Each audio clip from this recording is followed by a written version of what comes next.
Next week, let's go to the vacation home and have a barbecue. When Dad said that, our family was thrilled. The vacation home is an hour-and-a-half drive away. I always enjoyed the drive there, and going to the vacation home was always something to look forward to. People might think we're rich when I mention the vacation home, but my parents bought it during the so-called bubble era. I don't know much about it, but apparently back then it wasn't just the rich who bought vacation homes. It was common even among ordinary people. Dad, let's go fishing. Going fishing with Dad in the nearby river was a tradition when we went to the vacation home. Meanwhile, Mom and Melissa would play in the river or relax at the vacation home. This vacation home, which our family often visited, was filled with memories. I remember the time I drove my parents there as an adult. They were both moved. But then, Mom passed away from illness, and 3 years later, Dad followed her. They were a loving couple, so I think they must be living happily together in heaven. With that thought, I am riding my motorcycle to the vacation home after a long time. My name is Casey. I am a 30-year-old clerical worker. I love motorcycles, and since getting my license, I often go touring. It's definitely influenced by my father. People say it's a masculine hobby, but I like what I like. I am enjoying my life now and not actively looking for a boyfriend or husband. I hope to find a good partner eventually, but I'm not actively looking right now. Melissa, who is 6 years older, got married before Mom passed away and is now a mother of 2. We used to be close, but I don't get along with Lucas, so we hardly see each other. Lucas, 3 years older than Melissa, started a business and he often belittles me for being just a clerical worker in a small company. So I avoid him as much as possible. If you start a business, you're the president, whether you have 1 employee or 100. President is president. Whether it's pride or something else, I often hear him say, "I am the president." Well, it doesn't matter to me. But then, something happened that I couldn't ignore. It was about 6 months before my father passed away.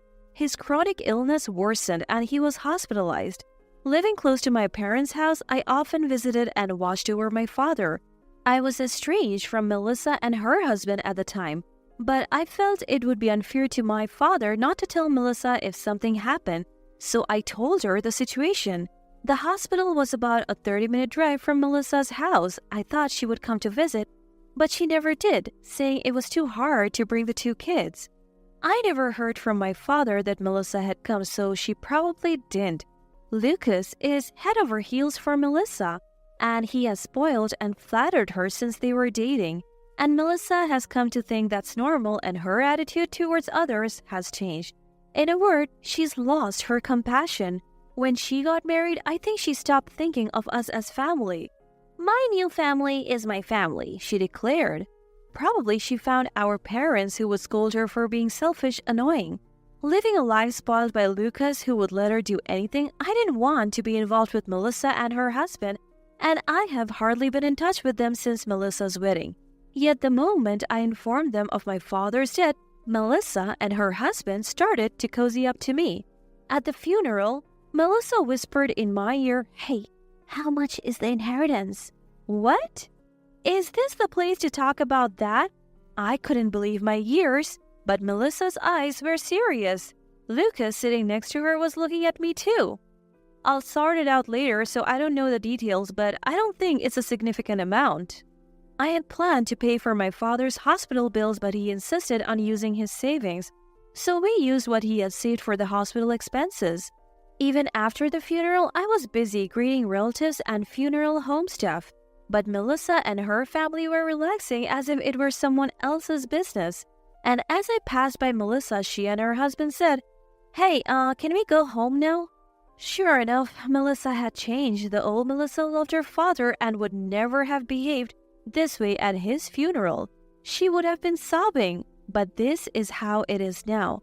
I became sad. "Hey, we can't leave until we have settled the inheritance," Lucas said, laughing. I was angered by his words and raised my voice without thinking. "So we can't talk about the inheritance now? Please go home. Thank you for coming today." Those were not words to say to Melissa and her husband. I knew it, but I didn't want to think of them as family. The funeral ended and I slept for a night, but I was so sad about various things that I jumped on my motorcycle and ended up at the vacation home. What should I do with this vacation home? It's also part of the inheritance. I was troubled. Then Melissa called me. When I answered the phone, Melissa suddenly said something outrageous. "Hey, Casey, re-announce the inheritance." What? So that's how it is? When I fell silent, Melissa started talking on her own. "After all, Casey, you're single, so you don't need money, right? We have 2 children and we never have enough money. You wouldn't understand being single, but raising children costs a lot." Melissa started talking about her children whenever she could. During the New Year's celebration, she would show up at her parents' house where relatives gathered, saying it was troublesome to stay long with the children only to take gift cards and sweets and leave. It was clear that she was after the gift cards. At some point, she became greedy for money and I began to dislike Melissa. And it's the same now that my father has passed away. Without mourning or thinking about my father, all she talks about is the inheritance. I was disappointed in Melissa. "Hey, are you listening? So renounce the inheritance." Even if you call it an inheritance, most of my father's savings were used for hospital bills. So it's just the house and the vacation home. Besides, before I could finish, Melissa cut me off. "All the more reason. If Casey renounces it, it will help us." There is no use talking to her anymore. "But what will you do with the family home and the vacation home? You won't live in them, Melissa. Will you go to the vacation home for fun?" "You know, my family home is in Atlanta and no one lives there anymore, so selling it could make some money. As for the vacation home, I wonder what to do with it."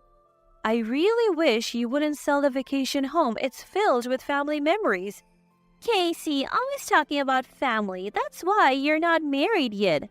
I was irritated by those words, but I somehow held back and continued. "But lately, vacation home seems to be in demand, so maybe it could sell for a high price? It even has hot springs, so there must be many people who want it." "Really? So if we sell that vacation home, we'll be rich?" I could picture Melissa's excited face. I thought for a moment and decided to renounce the inheritance, but with one condition. "Hey, how about you prepare the memorial service, Melissa? And if you plan to sell the house, use that money for the preparation." "A memorial service? Oh, well, okay. So you'll renounce the inheritance then?" Melissa's voice brightened. I was hesitant, but as a single person, I rarely visit the vacation home. If so, it would be better for Melissa's family to use it, and if Melissa decided to sell it, I would be fine with others using that memorable vacation home. I paused before replying. "Gladly." So I decided to renounce the inheritance and return to my usual life. A year passed since my father's death. "Melissa, how's the memorial service preparation?" "Casey, why are you contacting me now? Why are you angry?" "You've been ignoring my calls, Casey." "Huh? Misunderstanding? Oh, right. I changed my mobile number." I had changed my number since my father's funeral, wanting to cut ties with Melissa and her husband. Of course, I hadn't told Melissa, so she couldn't contact me. I just called to check on the progress of the memorial service. "So, is the memorial service ready?" "Huh? There's no way I could do it. I have 2 kids to take care of. You're single and free, Casey. You do it." I sighed. "You promised back then, didn't you? This isn't what we agreed on." "That's my line." "What? What do you mean?" "You said the vacation home would sell high, so I thought I'd sell it right away, but it's not selling at all. Instead, I'm being charged thousands of dollars for maintenance and repair fees, and even for using the hot springs. What's going on?" "Oh, that I found out about it later." "That's awful. It's a scam. A scam." "Why, Melissa? You're the one who wanted me to renounce the inheritance, right?" I said it might sell high, but that was just an amateur opinion. I didn't know if it would actually sell, but the family home sold, right? "Oh, well, yes," Melissa stammered. "That means the family home must have sold for a decent amount. Then use that money for the vacation home expenses and keep it for family use. If I want to use it, can I pay a fee?" Well, so Melissa, you really want to sell it?" I asked Melissa the obvious question once more. "How about renting out the vacation home then? You could set up tents in the yard for camping. Camping seems to be trendy, and you could keep the hot springs and turn the rest into a campground." Of course, I'm just an amateur, so maybe consult with a real estate agent? Melissa's voice brightened noticeably. That's an idea. I hadn't thought of that. By the way, I can arrange the memorial service if you will pay the cost as promised.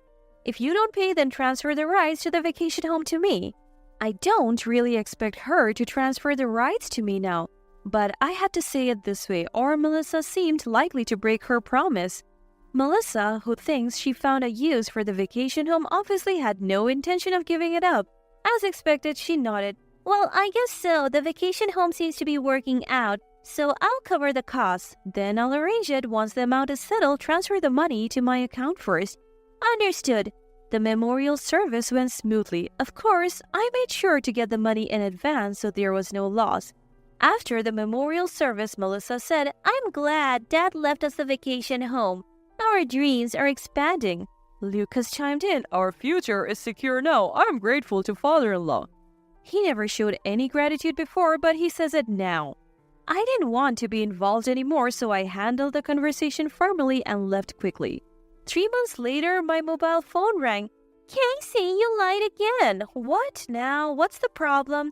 The vacation home. Melissa was furious and kept talking.